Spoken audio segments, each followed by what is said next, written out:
Virgo season is really going to fortify these other energies into us.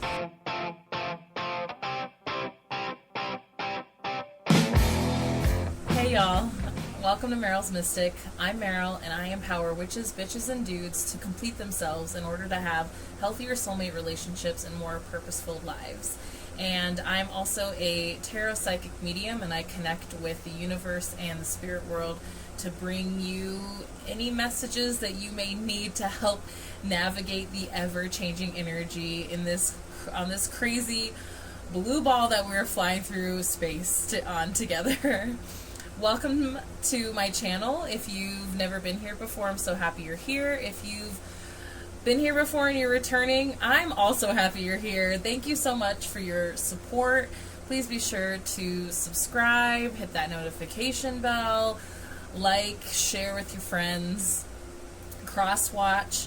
For the tarot scopes, I always recommend that you watch for your sun, moon, and rising sign. These are general readings, so the messages might not always land with you, and that's okay. You can leave them for someone else and wait for the messages that are meant for you. So today we are here to talk about Virgo season. Happy birthday, Virgos. I think we'll probably need a little bit of grounding after Leo season, although it was a really fun, fulfilling Leo season, and I hope that you got some of the Leo season magic in your world. And it's still time. There's still time. You can still go and watch your Leo season tarot scopes if you haven't. We definitely are going to have some of the fun, unapologetic energy carrying into Virgo season. So Virgo season goes from August 22nd, the evening of the 22nd, maybe the 23rd where you are, to September 21st. And so in the northern hemisphere, this is the end of summer and it is the end of winter in the southern hemisphere. And so Virgo season is a mutable sign, and mutable signs always come at the end of the earthly seasons. And then we have an Aquarius. Well, okay, I'm getting ahead of myself. First, right before Virgo season turned to Virgo season, the evening before into the morning after, the 21st to the 22nd, is our second Aquarius full moon. And if you haven't watched the replay of the Aquarius full moon live, definitely go check out the energy reading for what the Aquarius full moon is. The second Aquarius full moon is bringing us. Leo season was bookended by these Aquarius full moons, and since it's literally pretty much happening the same day that Virgo season switches over, it's within the same 12-hour period that these energies are all transitioning.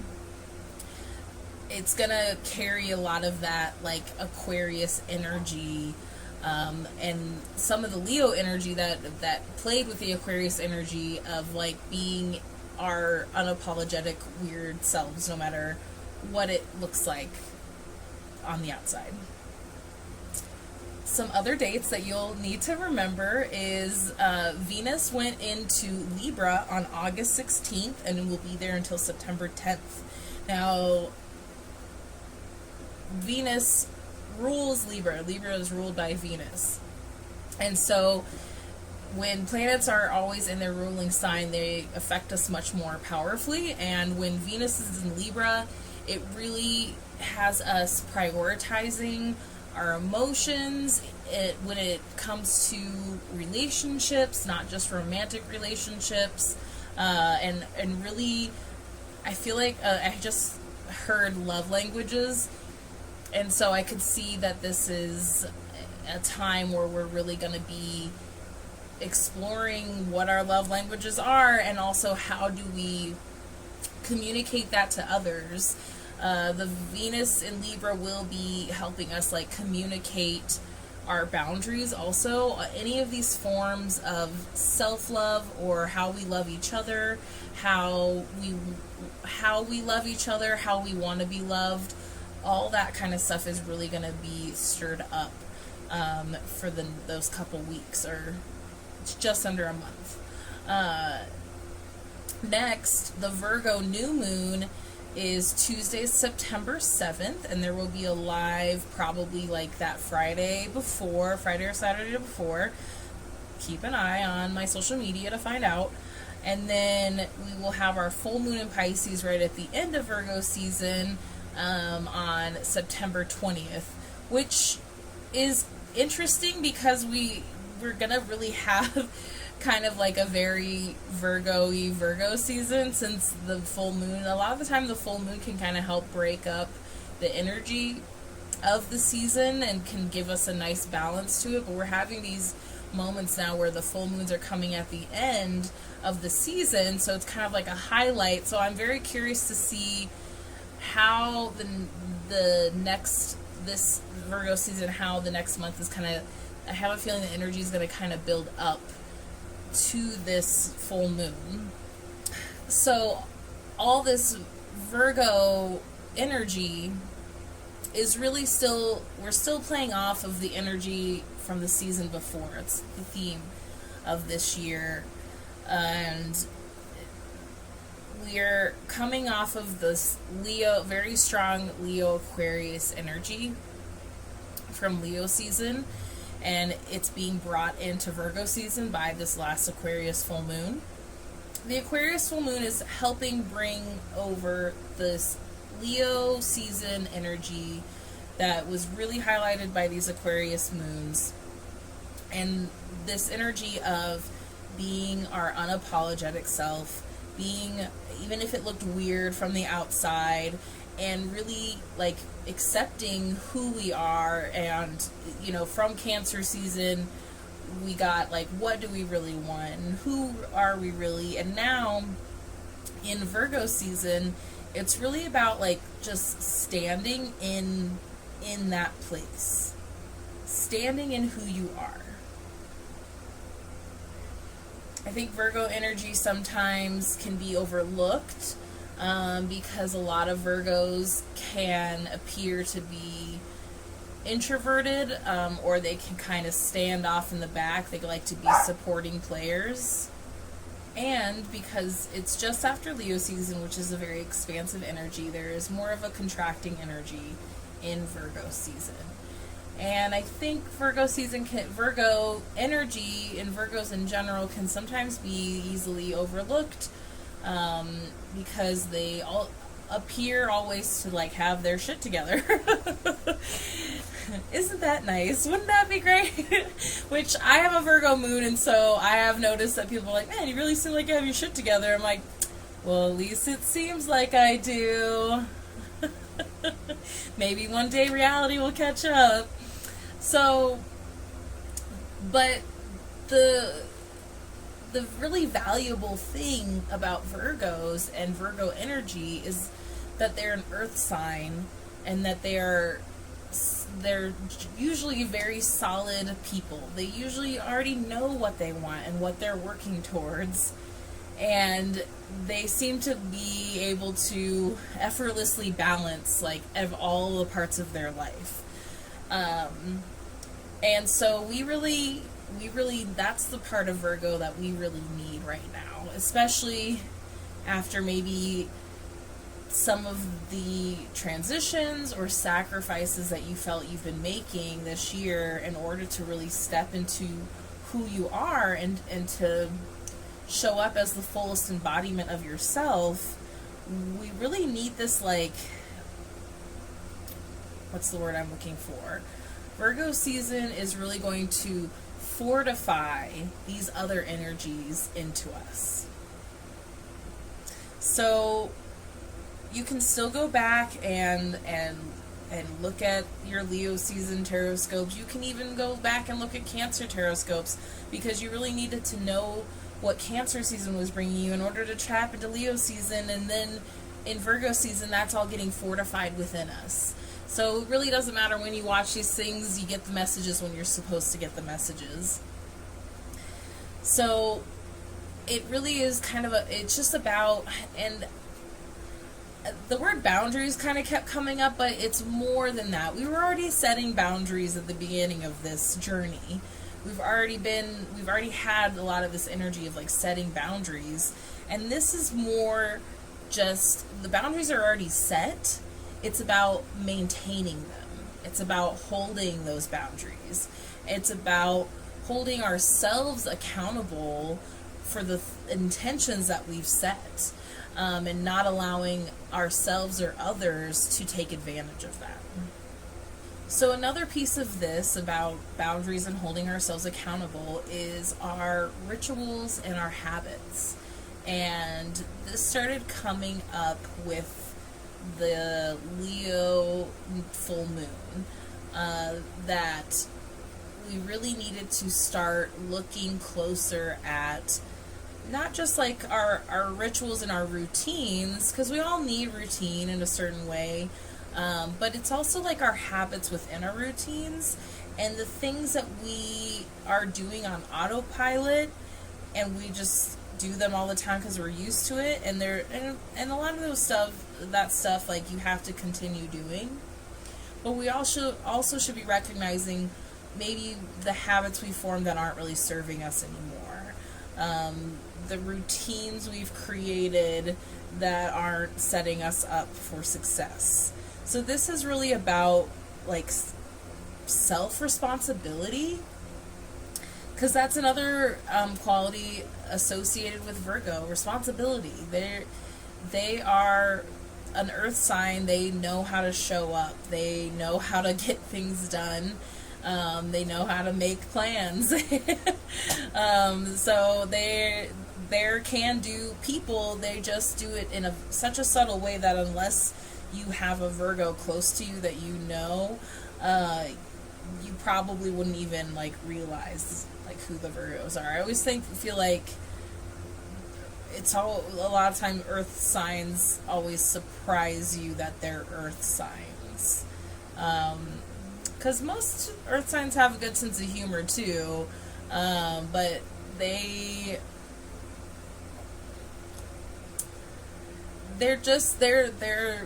naturally supportive people when they're not in their shadow, at least.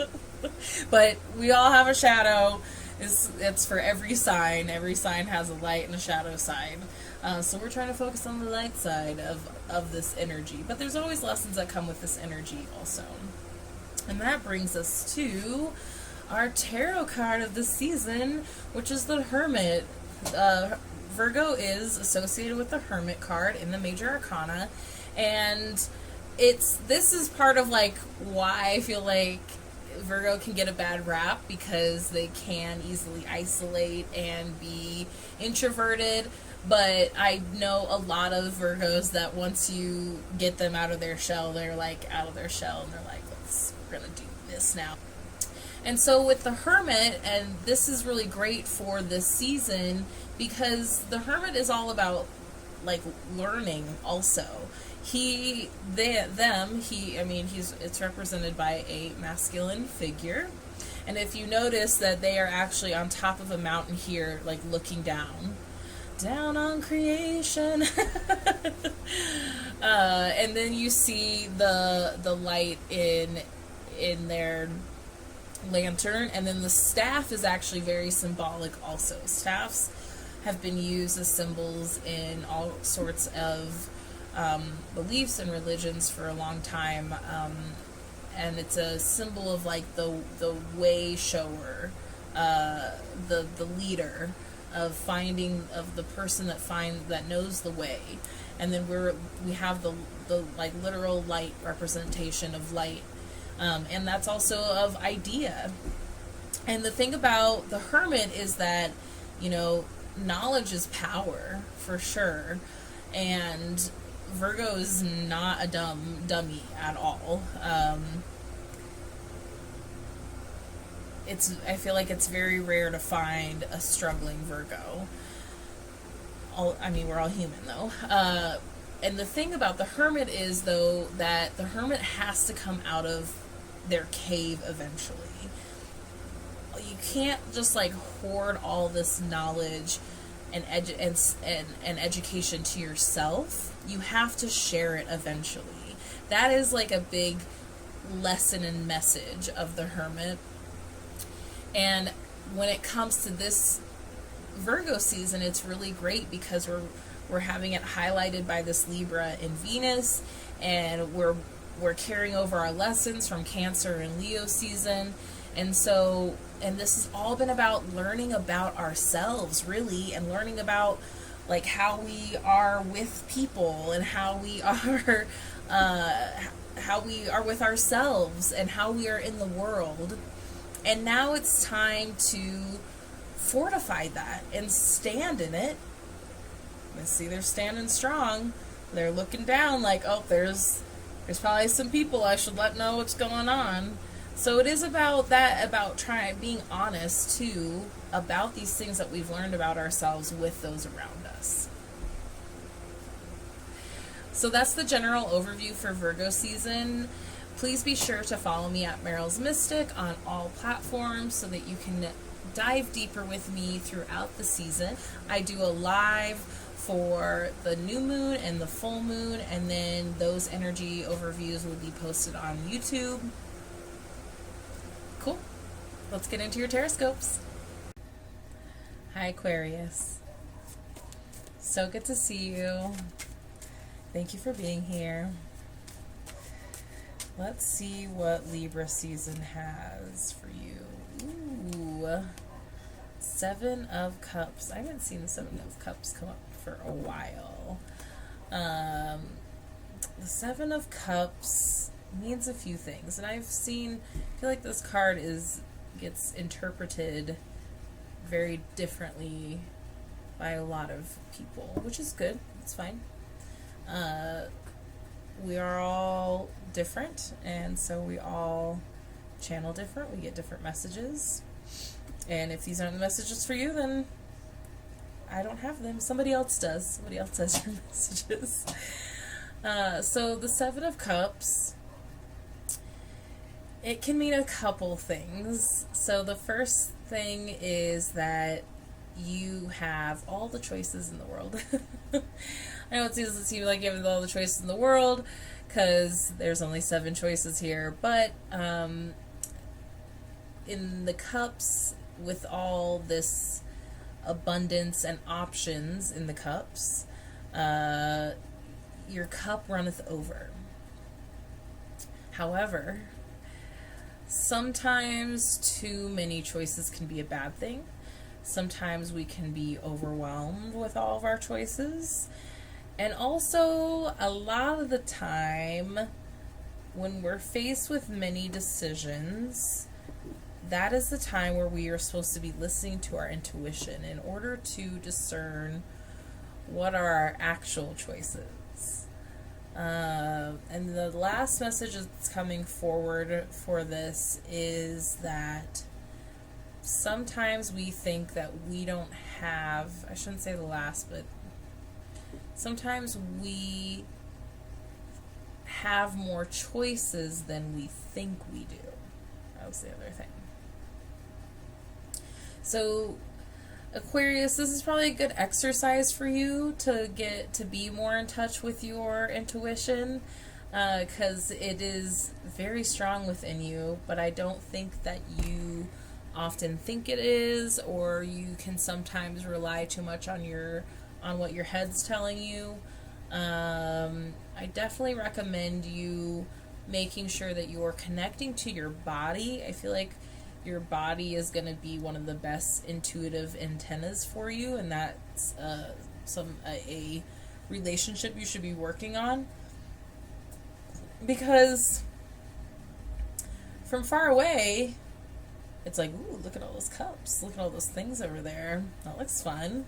It's almost like a carnival game, you know, like get the cup, get the ball in the cup, you win what's in the cup. But if you look closer, not all of those choices are favorable. There's a snake and a dragon. Like, some people, that could be favorable for some people. Some people will be like, no thanks. This is, you know, it could be a ghost or it could be spirit. I think that I want to say it might represent Aquarius, because throughout tarot there's a couple images of Aquarius where it is just a person. I haven't seen a lot of interpretations of the head. The wreath means victory, but if you look at the cup, there's a skull there. So could there be, maybe it's false. It's, it's not as good as it looks. And then there's all these jewels, and then we have kind of like this castle tower. It's almost like a tower moment where, again, it looks really good, like, oh, property, that's sweet. But if it was the tower card, that wouldn't be the property that you would want to buy, unless you're ready to rebuild, unless you got a big budget for rebuilding. I don't know if you can hear my partners asleep in front of Fresh Prince of Bel-Air out in the living room. I can hear it. So yeah, and for general readings, that's why I give so many answers for this for general readings. Let's see what else is coming up for you guys. Oh, okay. So here's a little bit more clarity on this. Not wanting to make a decision. Being overwhelmed. That was one of the options, was being overwhelmed by how many choices you have. And that kind of feels like, what if that was you? This is more for the people that are overwhelmed by their decisions, or they're overwhelmed by a lack of decision. Either way, it's putting you in a place of just not wanting to make a decision and not knowing, how to weigh the pros and cons. It does almost feel like you just don't have enough information yet. And it's okay to not act right away. I would be overwhelmed too. I feel the overwhelm for you, and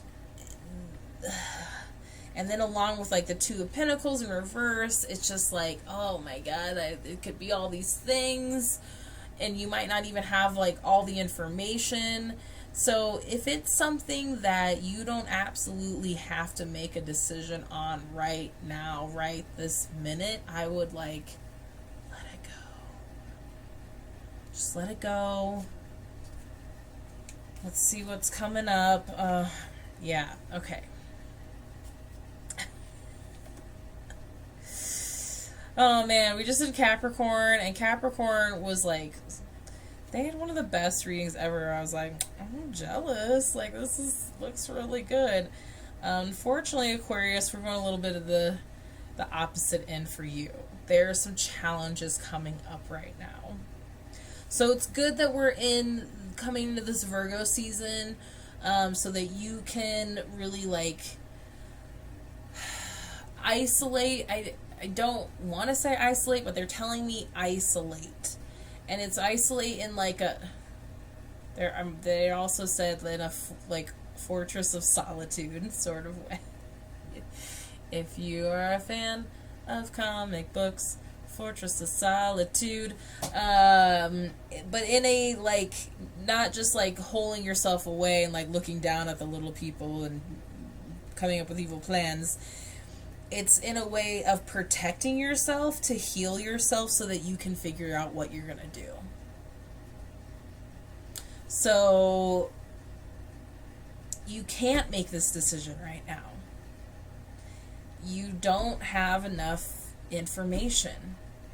And you have some things that are holding you back from making this decision. Number 1, Five of Pentacles, scarcity mindset. Feeling like you don't have the support to move on. You don't have the support maybe currently in just even what you're doing now. So how can you even make a decision to do something else when you're not getting the support now? The fear of not having what you need after, making this choice. Next is old wounds. Old broken hearts, old wounds. It's very easy for you, Aquarius, to resent. I'm sorry to have to point that out. Because I feel like a lot of Aquarius would be like, not me. You have the ability to also just cut people off. And so there might be some, like, unsaid things. Some things, heartbreaks that you're still holding on to that you didn't feel like you got closure for. This feels like lack of closure. Wounds that are still open, that are leaking, that are almost like leaking out and like corroding what you're trying to like make happen. It's like you're trying to figure this out, but like you need to make this decision. You don't want to, you don't know how, you're not quite sure still which way to go. You don't have enough information for the pros and cons. But then there's these old like mindsets and subconscious things, and possibly conscious things too, like habits, bad spending habits that could be getting in the way, that are leaking out slowly. It's like these are the things that you think are completely separate from whatever this choice is. Like, I'm back. It's like you think that these things aren't attached to what this decision is. And they want you to know it's all connected. It's all connected. After that, 5 of Wands, more conflict. Look how sad this is. I was just like, no, not another one, no. So many things, oh my gosh. And this is, of course, like, again, it's almost like too many choices, too many voices. You are possibly trying to reach out to other people because you don't know what to do, so you're asking, the people you trust around you, what do you think I should do? What would you do? What about this? And now you're even more confused because everyone else's opinion now, it clouded yours and clouded everything that you were like, you're like, oh man, I thought that was going to help, but it made it harder. So it really is about like looking inward, looking at yourself. Connecting with your intuition. What do you want? What do you want?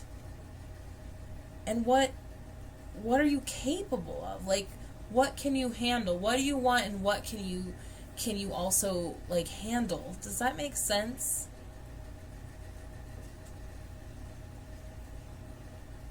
Because it feels like some people around you they want better for you, and they are trying to help you. They think they're helping you, and you're probably like, yeah, you're helping me, and then inside you're just like, no, fucking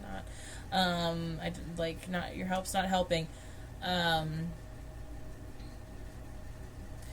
But it almost feels like there's some people around you who are like expecting too much of you, which is weird because you guys are capable of a lot, and I don't want to make it sound like you can't handle much more, like, but it does feel like somebody's expecting too much from you, where it's like, no wonder you're like, so like, I don't know, because I want to do this thing and they want me to do this thing, and then these people think I should do this, and then I'm still trying to figure out this.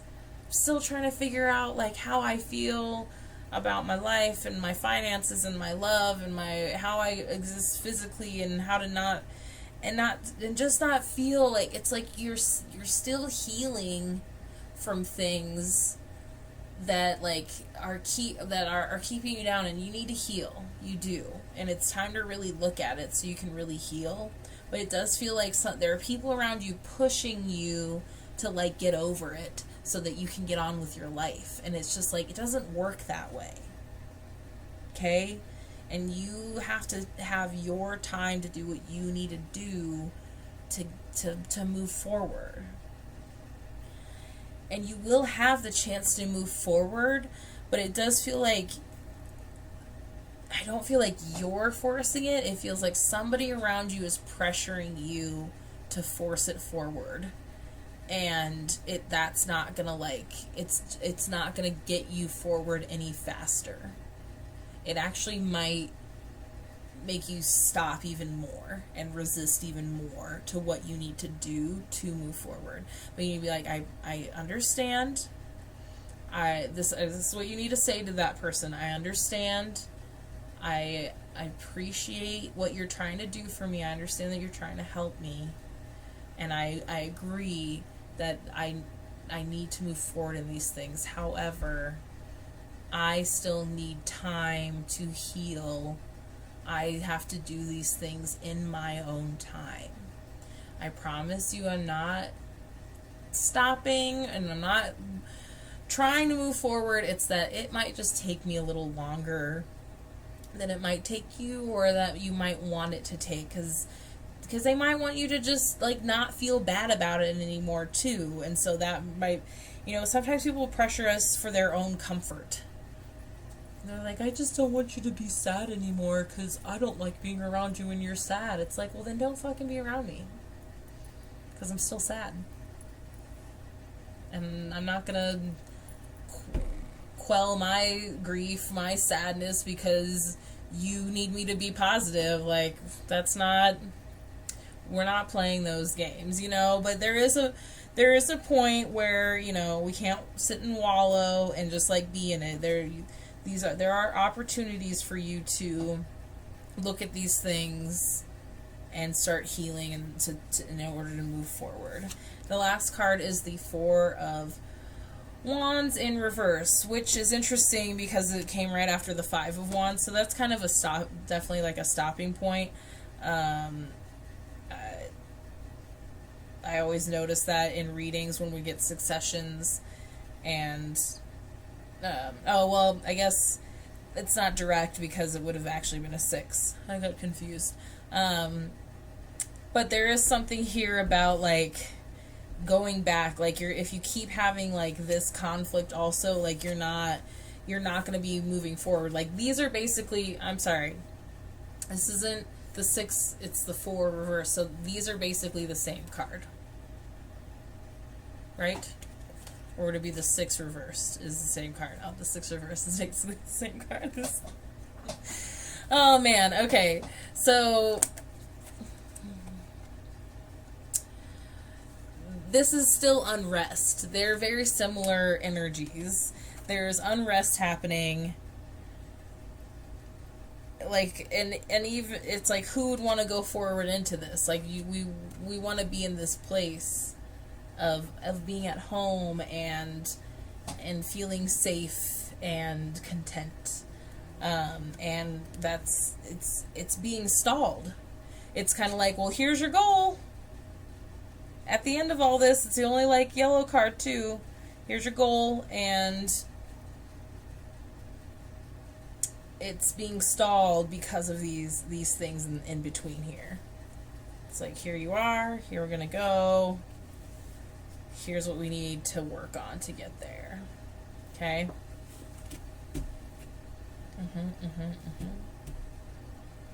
Alright, let's pull you a Queen of the Moon Oracle by Stacey DeMarco. This is great energy for everybody to be working on this stuff, and trust that even if you feel like you're not doing the work, you're doing the work. You are right where you are supposed to be. Ooh. This is perfect. Discernment. It's basically like choices. Yeah. Choices. Discernment. Though I never noticed, like, there's like this galaxy explosion above. The power is in your hands. We are part of the universe. And this is the first waxing gibbous one. Discernment. Take care in your choices now. Look carefully and judge wisely. There may have been something difficult to see, something that has been obscured, but now it has been revealed to you. Examine it closely. The affirmation is, I take my time to be accurate and precise in my discernment. I take my time to be accurate and precise in my discernment. I take my time to be accurate and precise in my discernment. I'm just going to have to find other tunes to do it to, because I can't make up my own. When you get some years on you, or you might have some years on you, hopefully the time you spend moving and choosing upon this earth brings you some kind of wisdom. Some of that wisdom will be bred of hindsight and perspective. All of us, if we are engaged in life, make good decisions and poor ones. Sometimes we make spectacularly bad ones. All of us get hurt others, learn, forget, fall over again, get up. But hopefully we grow, we change. We are able to spot where our sore points are and fix them if we so choose. We are able to take a good long look at what is painfully recurring in our lives and deal with it. Yes, baby, deal. The secret here is discernment, real discernment. Really making it a priority to take time to ensure acuteness of judgment. Really looking at the fine print before you buy. Instead of taking things on face value or rushing into surface judgments, take your sweet time to form friendships and business relationships. Put your energy out there, output into perspective, looking at evidence instead of only just believing. Feel and act when you are being trodden upon, or having your boundaries overstepped, or when something doesn't quite feel kosher. Ask clarifying questions and really listen to the answers offered, then act on the reality. That is growth. That is real pattern busting. That is the gathering of wisdom. Note, waxing gibbous moons, so when the moon is going from new to full. Right? Yes. From like the quarter moon. So when we see half moon, gibbous. Waxing gibbous moons. This is the first of the waxing gibbous moons. The overall themes of this part of the moon cycle are action and will. Companion stone, yellow jasper. So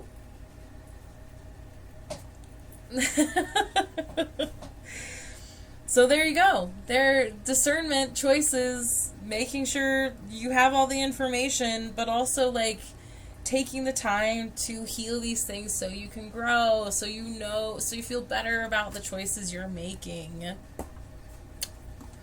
I love when it all just goes together so beautifully.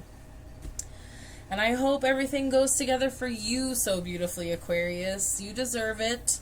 Believe that.